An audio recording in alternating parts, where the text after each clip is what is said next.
Talking about this area and the area of the Mallee and the upper southeast and the Barossa region, the seat of Barker, which is held by the Liberal Party's Tony Paston, and he has recently spoken of concern for hotels and motels that have been hammered by what has been a very difficult time through the pandemic, particularly the interstate travellers. And I was, interestingly enough, looking for a motel last night, and it was difficult to get one, but that hasn't always been the case. It's been a hit-and-miss time for those in the accommodation and the food and restaurant industries.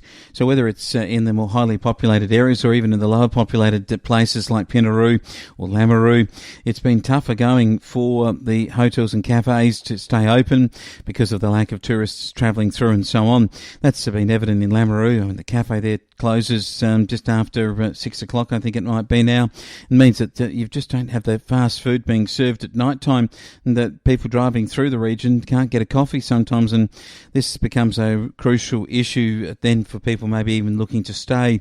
And Mr. Paston's informed Flow News 24 that there's a grants program that specifically is targeted for hotels and small and medium-sized businesses in the accommodation industries.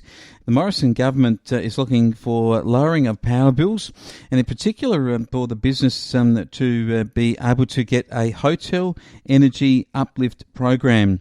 Now, this will allow hotels, motels and service department complexes the ability to access one of 400 grants of $25,000 for energy-saving projects. Mr. Paston said that it's important for these types of businesses to access what are in effect energy cost reductions by being able to maybe put solar panels on their roofs and reduce their overheads. And for publicans and hotel owners and those that are in particular really suffering from a downturn of traffic numbers, then these are ways that they can reduce their operating costs, and the applications open on the 24th of February.